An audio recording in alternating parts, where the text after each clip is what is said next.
All right, here we go. Monday, February 3rd, 2025. Can payday get here already? Most of my weekend was just hanging out inside because I got no money to do anything else. Well, that and the weather, At least the weather was somewhat better this weekend, right? A little bit warmer. I didn't even wear a jacket on Sunday. Isn't that crazy? I have now forbidden myself from looking at my banking app, too, till payday gets here. I don't want to ruin my day, I'm sure you know how that feels, right? If you don't, oh, good for you. Anyway, today's a weird show because I'm pre-recording this on a Sunday. That's right. I came in over the weekend and got this done. You're just now hearing it. I want to say that so no one calls me and asks why is Peaches ignoring me. I promise you, I'm not. We're just doing some renovations to the studio that's going to take all day. So I got a head start by doing this show yesterday. For that reason, there will be no To Peach Their Own, where you get to call in during the 4 p.m. hour. I'll instead ask the question exclusively online. You can answer it either on our main page at KBER 101 FM or our group at KBER 101 Idaho Rock and Middle, both on Facebook. We'll keep things going here with Disturbed, the new one from Papa Roach, and more on Peach's Pit Party. It's KBER 101. So I follow this social media page called Food Beast. They oftentimes will keep you updated with the latest in food news. Being the big fat guy that I am, I'm very excited whenever a new food item drops or one of my favorite restaurants decides to put out a new product. Well, this guy who runs the channel, Food Beast, he is trying every bean and cheese burrito on the planet, not just in the United States, on the planet. And he's kept track of all of them so far. I have the one from day 2 pulled up here. Wouldn't you get sick and tired of them after like a week, maybe? That sounds like a pretty gassy situation, too. What's he going to do at the very end? Is he going to say, okay, here are my top 10, and here's the absolute worst? And I'm thinking, how could you honestly mess up a bean and cheese burrito? Just beans, cheese, tortilla. Maybe some type of sauce you can put on with it. Maybe it's the sauce. Maybe it's all... If any person from Food Beast is listening in right now, can I interview this guy and ask him?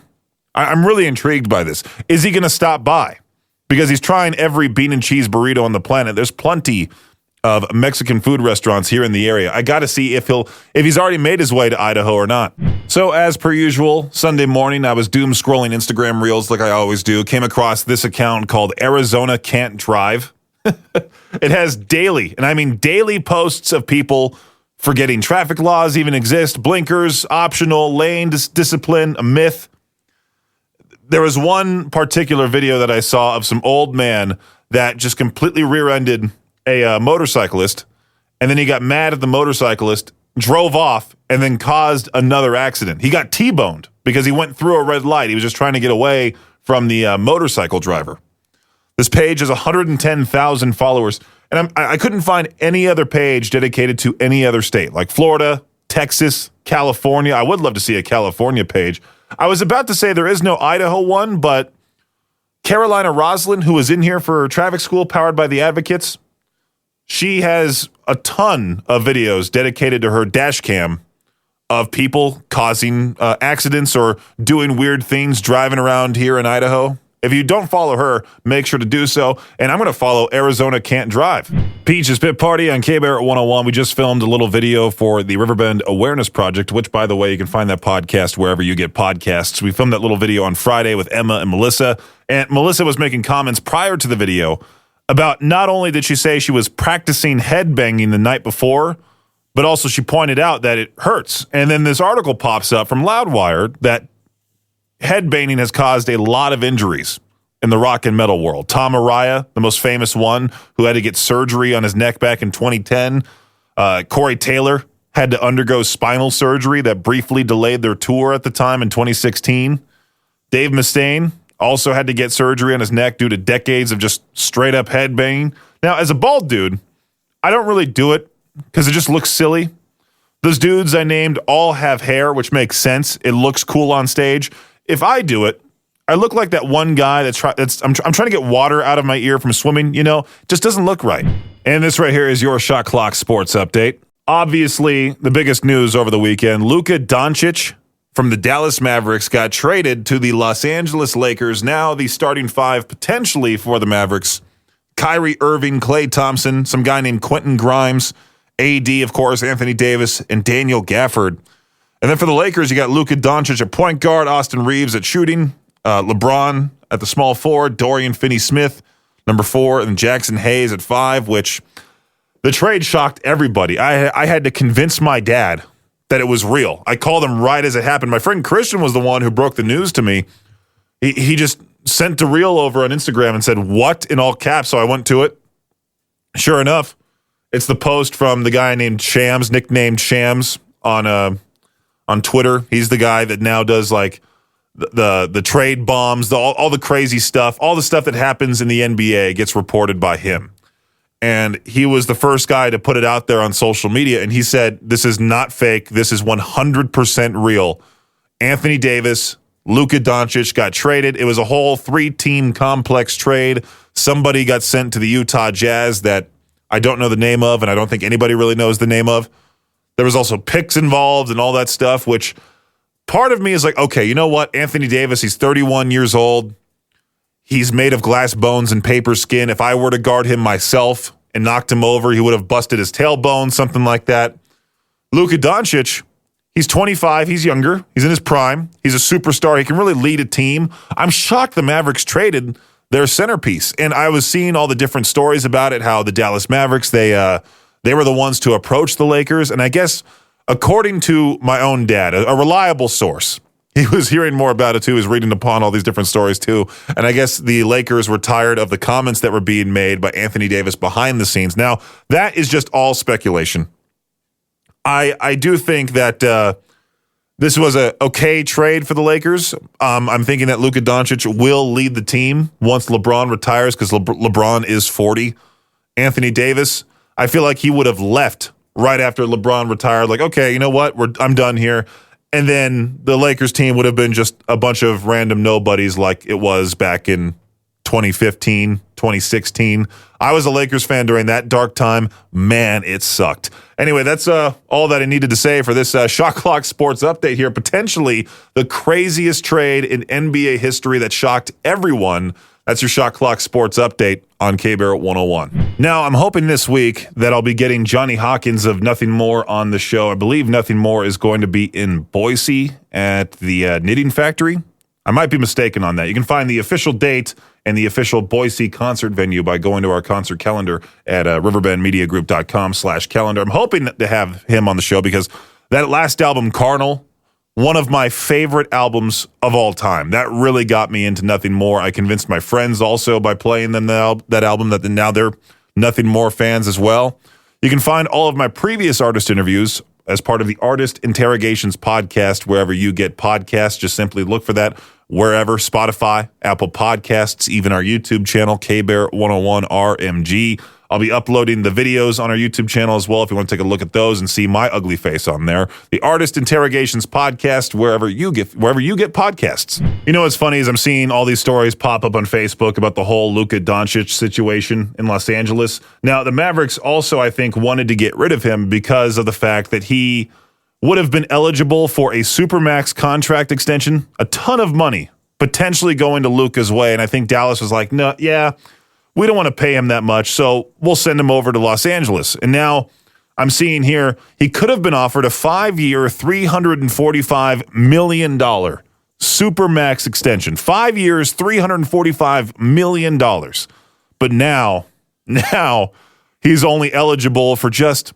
a 5-year, $229 million extension after this season. $116 million less than his potential supermax. Now, I get it. Texas, I don't think, has a state income tax. That's the reason why Joe Rogan brought his whole podcast over there, got paid $100 million by Spotify, and he got it all in total.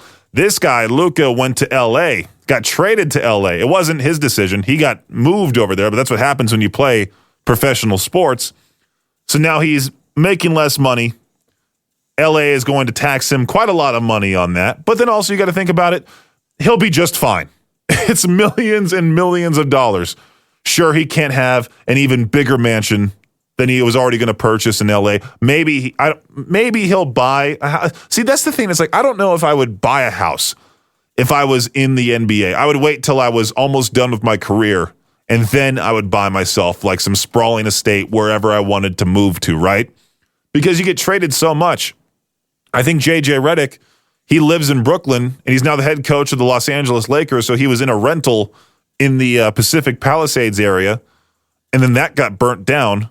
So now he has to go into another rental house because I don't think he wants to buy a house in California. He just wants to go back to New York. I mean, to each their own, to peach their own. But I mean, still, I'm just laughing at this like, oh, he's only going to be offered $229 million instead of $345 million. That's a big difference. Please, can I just have $1 million? I saw this news over the weekend. You know the Blue Man Group? They've been around forever. Those guys that look like, mannequin Smurfs. I just found out that they're calling it quits. After 34 years of being together, 18,000 performances in New York alone, they're officially ending their run, or they officially ended it Sunday, February 2nd. And I didn't realize they're all wearing bald caps. I thought they were just bald dudes painted blue.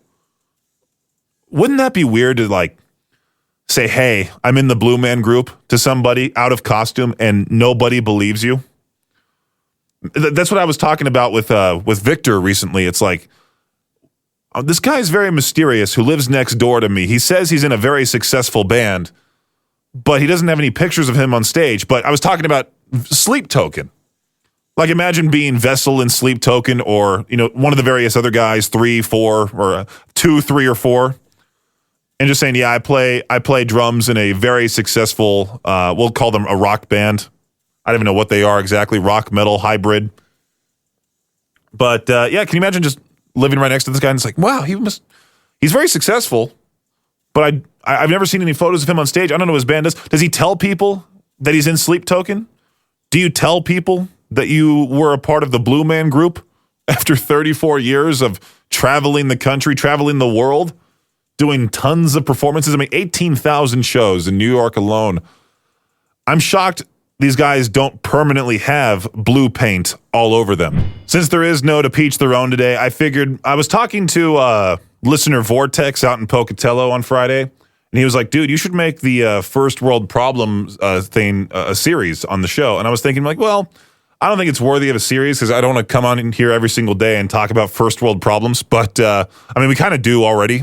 But I figured I would ask you for to peach their own. What's your first world problem? Mine is that, the shower mat that I have in my place, it keeps inching forward every time I use the shower, and then it covers the drain, and then the drain doesn't work, and then it fills up my bathtub with water every single time I take a shower because the rug's in the way. And I have to keep, ripping off the shower mat, putting it back where it should be, and then I'm fearful that when I step onto the shower mat, it's going to slip out from under me and I fall out of the shower. That's happened to me once before. Back when I first started here, it was a Friday morning. I was taking a shower, fell out of it, knocked the whole tension rod, the shower curtain off of the whole, where it's at, and almost hit my head on the corner of the tile counter. I would have been knocked out, bleeding out. What a horrible way to go out, right? So first world problems. I'm going to ask that for today's to peach their own question. What's your first world problem? You can answer that exclusively online since I'm not in the studio, since I mentioned it at the beginning part of the show that we're renovating some crucial parts of the studio to where I cannot do the show live in here. I'm pre-recording this on Sunday, February 2nd. Through the magic of radio, I'm able to give you this show. So you can answer that question either on our Facebook page or our group at K-Bear 101 Idaho Rock and Metal. I was reading this article here about how over in China, they're having their first ever official foot race.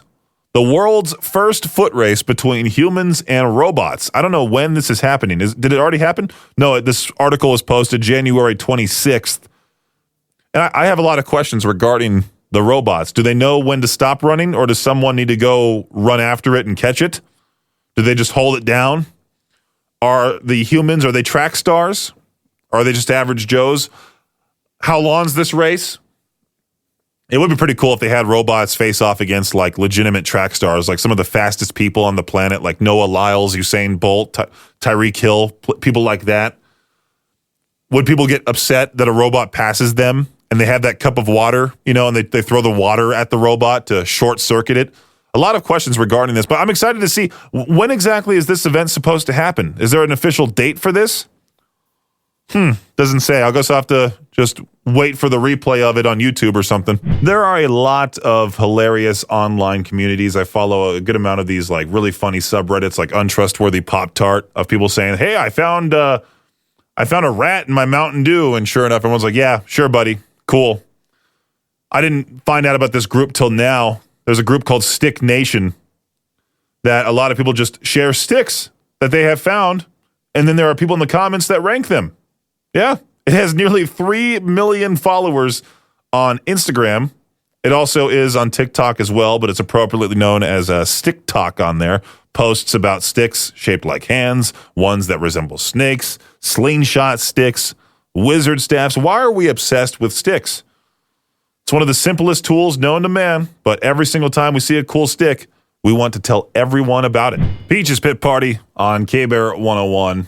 This really sucks. This guy, UK man, he miraculously survived after sustaining a broken neck, fractured spine, smashed ribs, blood in his lungs, and other car crash evoking injuries from just tripping over his cat. Yeah, he says, I can't remember much, just falling fast. It was quick, and it was over within seconds, and then I was at the bottom. And the New York Post, they're making jokes about it, saying he suffered catastrophic injuries. The freak apocalypse meow accident reportedly occurred on the evening of October 23rd. He was home alone with his hairless Egyptian Sphinx cat when he just tripped over the darn cat. I've been thoroughly contemplating getting a cat, and knowing me, I would be the guy that would fall over my cat, and I think I'm much bigger than this dude. I would cause a whole earthquake. Yeah.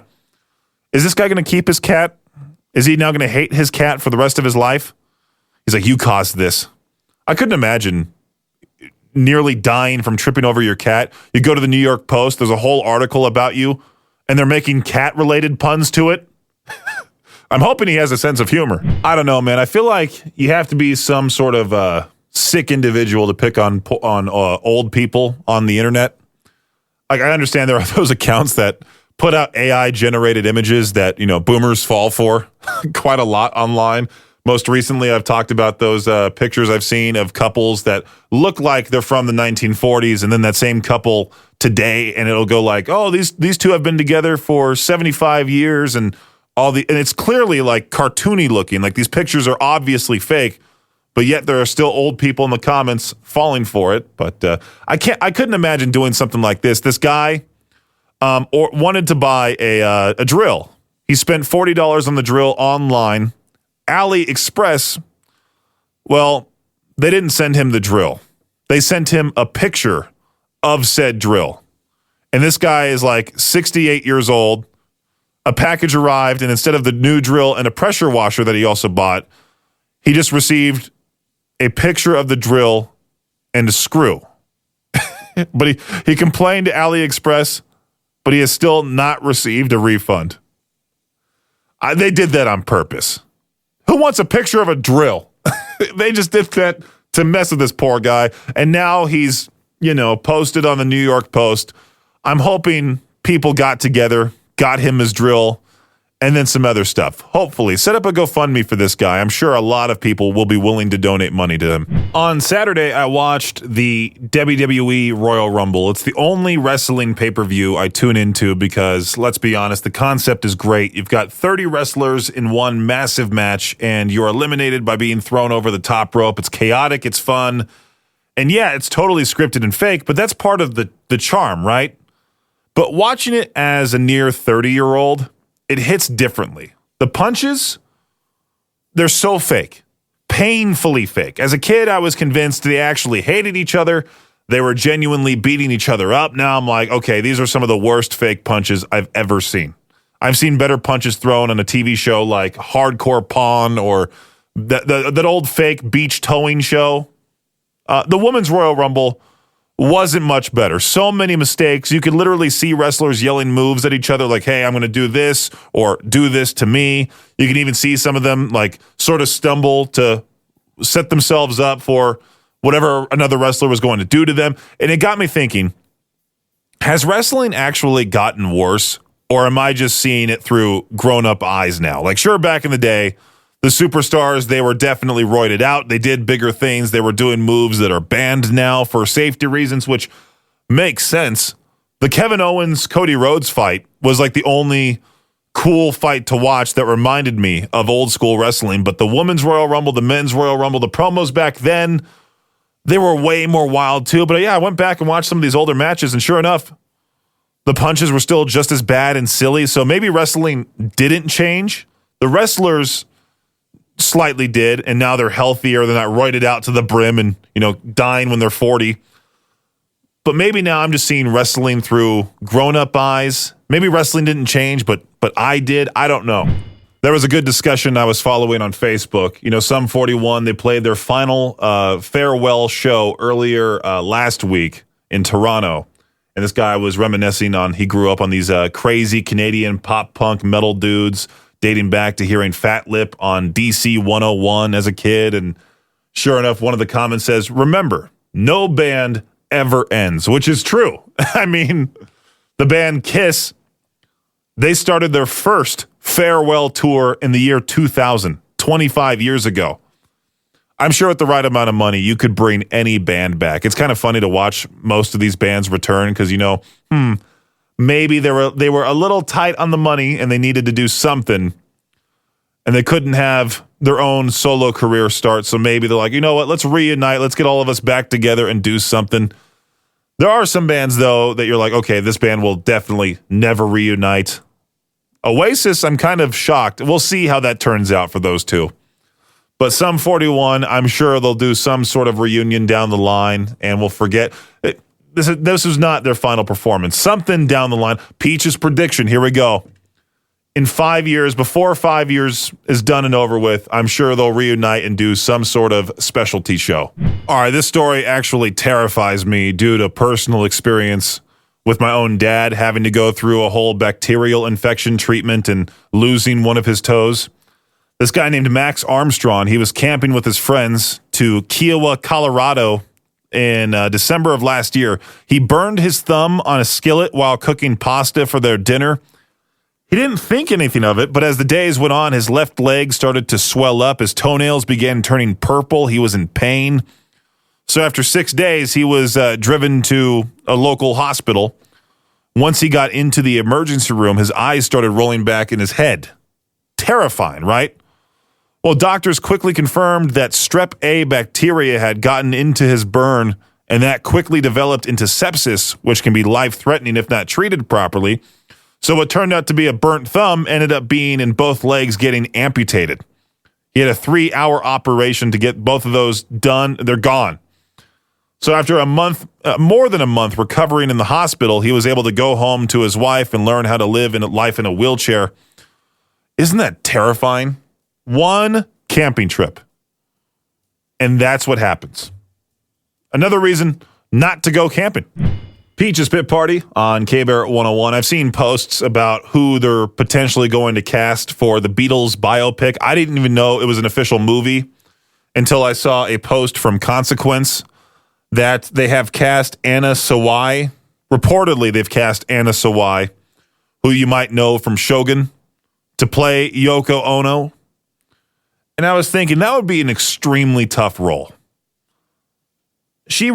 Anna might have to learn how to scream like Yoko Ono. You know those horrible screams, the ones that sound like a cat getting stepped on while a car alarm is going off. We've all seen that video of Chuck Berry being visibly irritated that Yoko Ono is just screaming when the Beatles and Chuck Berry did a collaboration live performance of sorts. I've seen that video pop up constantly. They zoom in on Chuck Berry's face. He's just mad. He's glaring at somebody to cut off her mic, and they do.